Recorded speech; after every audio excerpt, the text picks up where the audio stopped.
असली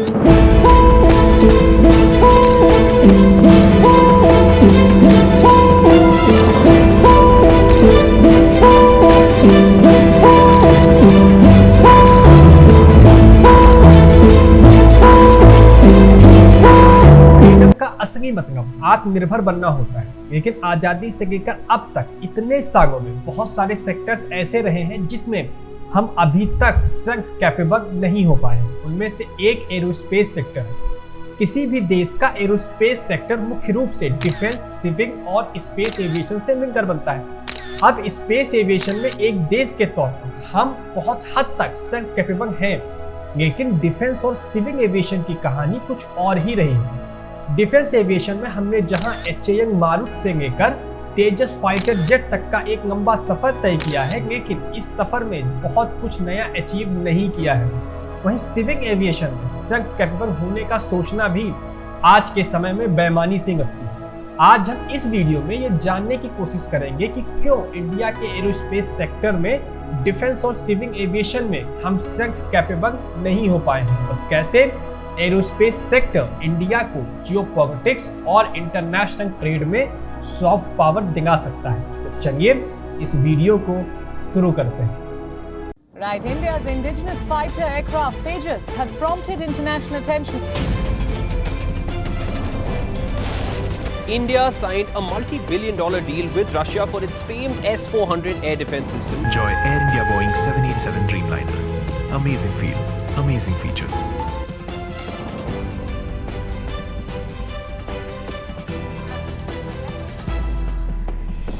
ये बात है वर्ष 1961 का, जब इंडिया ने एक माइलस्टोन को अचीव किया था। उस समय इंडिया ने एशिया का पहला सुपरसोनिक बॉम्बर एयरक्राफ्ट बनाकर टेस्ट किया था। उस समय HAL मारुत अपने आप में ही एक इंजीनियरिंग का मार्वेल का उदाहरण था।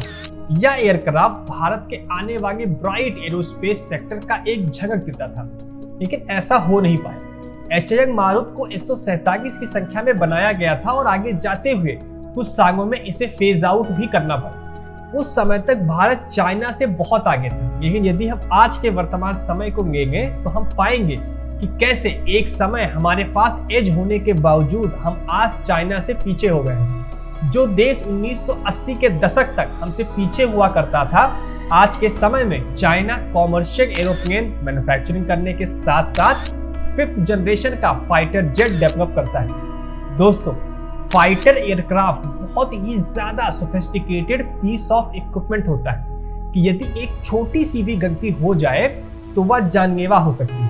इंजन से लेकर रेडार तक, मिसाइल से लेकर डिजाइन तक, ये फाइटर जेट्स इंजीनियरिंग के हर छोटे छोटे स्टेप को टेस्ट करती हैं। इंडिया में इस एरोस्पेस इंडस्ट्री का डेवलप ना हो पाना दो मुख्य वजहों से है। पहला वजह यह है लैक ऑफ फोकस, जो कि किसी पर्टिकुलर सेक्टर को कंपटीशन की कमी से होता है। इसका उदाहरण हम कोल्ड वॉर के समय सोवियत यूनियन और USA के बीच स्पेस सेक्टर में हुए रेस से देख सकते हैं, जहां एक दूसरे से कंपटीशन को लेकर इतना ज्यादा फोकस था कि डेवलपमेंट में लीप फ्रॉगिंग देखी गई।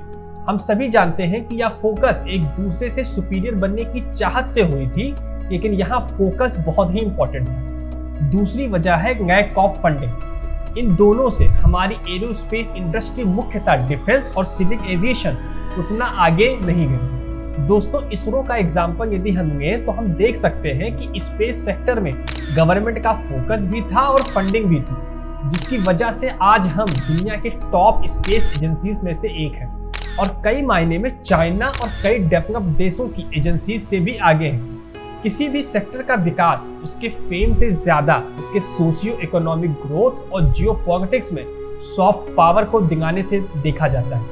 आज इसरो कॉमर्शियल सैटेलाइट लॉन्च करके देश के इकोनॉमिक ग्रोथ में हेल्प कर रहा है। वहीं आज के समय में जिन देशों के सैटेलाइट हम लॉन्च कर रहे हैं या फिर जिन रीजन्स को हमारे द्वारा लॉन्च सैटेलाइट्स कवर करती हैं, हमें जियोपॉलिटिक्स में एक सॉफ्ट पावर देती है, जो कि हमें अंतरराष्ट्रीय भू राजनीति में एक अपर हैंड देती है।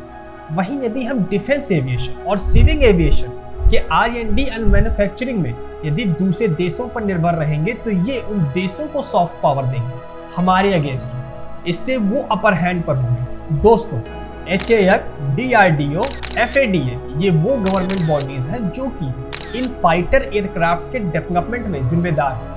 यदि हम किसी भी प्रोजेक्ट को टाइम पर पूरा नहीं कर पाते हैं तो हम उसकी टाइमलाइन को बढ़ा देते हैं, लेकिन इनमें कार्य कर रहे साइंटिस्ट की और व्यक्तियों की जॉब पर कोई भी रिस्क नहीं होता। वहीं प्राइवेट कंपनी जैसे बोइंग और एयरबस के साइंटिस्ट के जॉब पर रिस्क होता है, तो उनके प्रोजेक्ट्स टाइम पर खत्म भी होते हैं। इसलिए लॉकहीड मार्टिन जैसी कंपनीज डिफेंस में इनोवेशन की चरम पर है।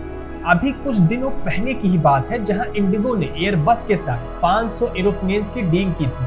वहीं कुछ ही दिनों के बाद 14 जुलाई 2023 को इसरो भारत में पूर्णतया निर्मित चंद्रयान 3 मिशन करने जा रहा है। ये इंडिया के एरोस्पेस सेक्टर में उपस्थित दो इंडस्ट्रीज की हालत को साफ साफ बयां कर रहा है। जहां इसरो की वजह से हम स्पेस एविएशन के अर्थ पर हैं, वहीं डिफेंस और सिविल एविएशन पर फर्श पर है। ये सोचने वाली बात है कि ऐसा कैसे हो गया। आज अगर हमारे देश में कोई कंपनी ऐसी होती जो बोइंग और एयरबस जैसे एरोप्लेन्स बना पा रही होती, तो ये सारा पैसा आज हमारी इकोनॉमी में इन्वेस्ट हो पा रहा होता, जो हमारी इकोनॉमिक ग्रोथ और जियोपॉलिटिकल सॉफ्ट पावर में हेल्पफुल होता। अंत में बस इतना कहूंगा कि अगर हम अपने देश में एक लॉकहीड मार्टिन, एयरबस या बोइंग जैसी कंपनीज चाहते हैं, तो हमारी गवर्नमेंट को इस सेक्टर में प्राइवेट कंपनीज का इन्वॉल्वमेंट बढ़ाना होगा।